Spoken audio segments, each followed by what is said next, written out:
High friends, welcome back to my channel বিজয় পূজা সাত খাওয়ানের নতুন একটি ভিডিওতে সকলকে স্বাগত জানাই। অনেক দিন পর চলে এসেছি একটা লং ব্লগ নিয়ে। তো দেখে বুঝতেই পারছো রেডি হয়েছি, আর এখন বাজে ভোর সবে 6টা, আর অল্প অল্প আলো ফুটেছে। তো এখন যাব হচ্ছে আমার দিদির বাড়ি, মাঝদিয়া, আসাননগর, অনেকেই নামটা জেনে থাকবে। তো চলো ব্লগটা এখান দিয়ে শুরু করি, যেতে যেতে আরও গল্প হবে। আর যারা আমার চ্যানেলে প্রথমবার আছো অবশ্যই চ্যানেলটিকে সাবস্ক্রাইব করে পাশে থেকো। তো দেখা হচ্ছে, চলো দেখতে থাকো পুরো ব্লগটা। 3-4 দিন থাকবো ওখানে, অনেক কিছু দেখার আছে, সবটাই তোমাদের সাথে শেয়ার করব। তো চলো টাটা। তো ট্রেনে করে চললাম, এখন যাব হচ্ছে নৈহাটি। নৈহাটি থেকে আমাদের ট্রেন শ্রীরামপুর থেকে ব্যান্ডেল, ব্যান্ডেল থেকে নৈহাটি এসে তারপর আমি যাচ্ছি। তো চলো, আমরা চলে এসেছি আসাননগরে, এখন অটোতে উঠে বসেছি। চলো, মোটামুটি এখন বাজে 10:30।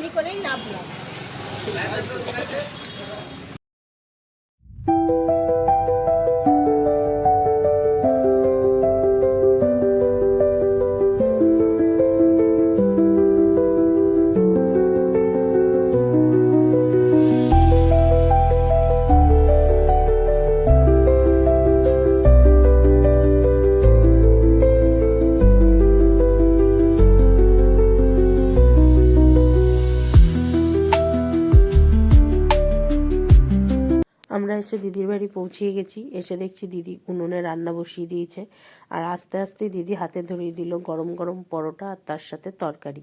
তো সেটা দেখে এবার একটু আশেপাশের জিনিস ঘুরে দেখব। তো চলো তোমরা দেখো। তো আমরা এসে পৌঁছে গেছি, দেখো কি সুন্দর জায়গাটা, আমার এত ভালো লেগেছে। আমরা মফস্বলে থাকলেও এত গাছগাছালি আমরা অন্তত দেখতে পাই না। আর এখানে একটা জীবিকা তোমাদের দেখাই, দেখো বড়ি, সবাই এখানে বড়ি দেয়, এত সুন্দর বড়ি দিয়েছে দেখো। এটা এখানে মহিলাদের প্রায় সব ঘরে ঘরেই এই জিনিসটা হয়, আমি যেটা দেখলাম আমার কাছে খুব ভালো লেগেছে। আর এখানে এই যে রোদে মা বসে আছে, দিদি বসে আছে, এই দিদির বাড়িতেই আমরা এসেছি। কত সুন্দর পুকুর, তোমাদের আরও অনেক কিছু এখানে দেখাবো। এখানে মেনলি এসছি হচ্ছে লালন মেলার জন্য, আর এখানে একটা বিখ্যাত লালন মেলা হয়, সেটাও দেখাবো। আর আসাননগরে শিবনিবাস মন্দির আছে, সেখানেও যাব। তো তোমরা আমার ব্লগের সঙ্গে থাকো, দেখতে থাকো। আর দেখো দিদি বাড়িতে এসে দেখলাম বাইরে এগুলো রোদ্দুরে দেওয়া। আমার দিদির জায়ের মেয়ে, ও এই কাজগুলো করে, এত সুন্দর ওর হাতের কাজ আর খুব নিখুঁত, তোমরা দেখে বুঝতেই পারছো। আর যদি কারোর মনে হয় যে তুমি এর থেকে অর্ডার দেবে, তো অবশ্যই আমাকে কমেন্টে জানিও, আমি ওর কন্ট্যাক্ট ডিটেলস দিয়ে দেবো।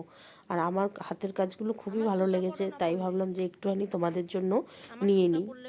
অনেক সময় অনেকের প্রয়োজন হতে পারে, আর ও কুরিয়ারও করে, তো সেই জন্যই আমি এই ভিডিওগুলো নিয়েছিলাম। তো দেখো, দেখতে থাকো, আর অবশ্যই কমেন্ট করে জানিও কেমন লাগলো। আমার কিন্তু খুবই ভালো লেগেছে। তো বিকেলবেলা ঘুরতে গেছিলাম ওদের ওখানে মাঠের দিকে, তারপরে বিকালবেলা খাওয়া দাওয়ার পর একটু রেস্ট করে বেরিয়েছিলাম ওদের ওখানে গ্রামের দিকের কিছু জায়গায় ঘুরতে।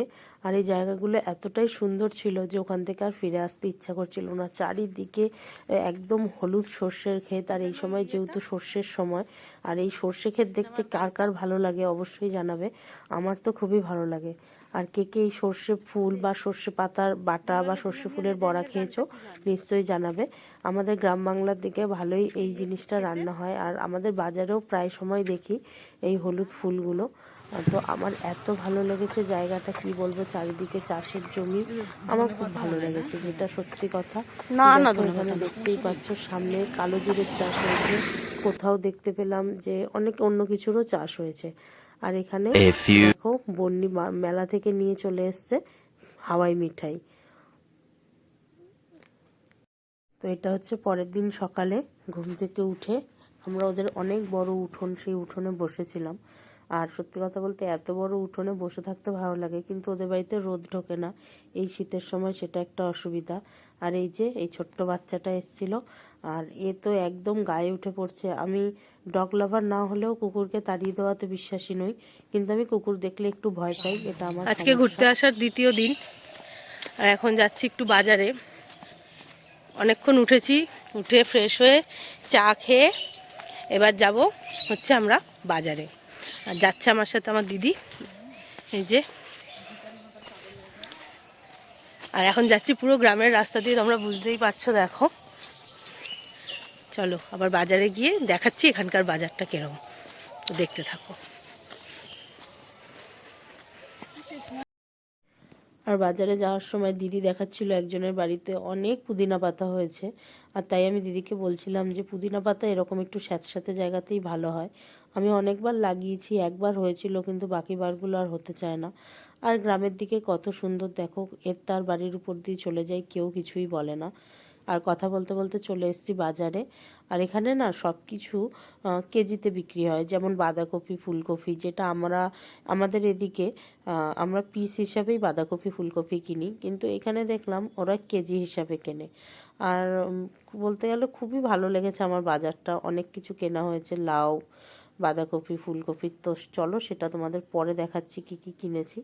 আর বাজারের মধ্যে ছিল খুব সুন্দর একটা কালী মন্দির। তো দেখো, দরজা বন্ধ ছিল, আমি সেই কোনো রকমভাবে একটু ভিডিও ক্লিপ নিয়েছি মায়ের। খুবই ভালো লাগছিল দেখতে। আর এখানে বাজারটাও অনেকটা বড় বসে, আর বলতে গেলে অনেকটাই বড় বাজার। কিন্তু আমরা যেদিন গেছিলাম সেদিনকে হাটবার ছিল না, তারপরে একদিন গেছিলাম, সেদিন হাটবার ছিল, কিন্তু সেদিন আর ভিডিও করা হয়নি। তো চলো, দেখতে দেখতে প্রায় বাজার আমাদের হয়েই গেল। এখানে মাছ বাজারও ছিল, আর দিনটা ছিল শনিবার, তাই কোনো মাছ নেওয়া হয়নি, নিরামিষ ছিল।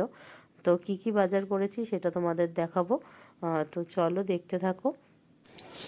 তো বাজার থেকে কি কি এনেছি দেখো। প্রথমে আছে পালং শাক, এত পালং শাক আমার দিদি এনেছে। এখানে আছে কিছু গ্রসারি আইটেম।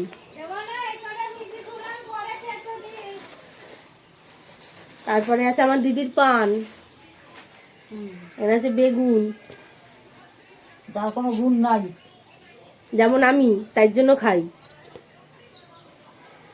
তারপরে আছে এই যে কদু, লাউ, এরপর আছে এই যে ধনেপাতা, না ঠোঙাটা আসছে না। এরপর আছে এই যে ফুলকপি, আরও আছে এখানে দুটো তিনটে ফুলকপি আছে, লাউ আছে।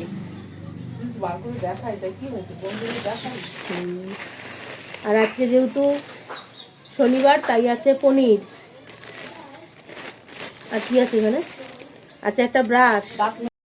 এর ভিডিওটা এখানেই শেষ করছি, আর পরের ভিডিওতে দেখাবো কোথায় কোথায় ঘুরতে গেছি। তো চলো, ততক্ষণ ভালো থেকো, সুস্থ থেকো, সাবধানে থেকো, টাটা, দেখা হবে পরের ভিডিওতে।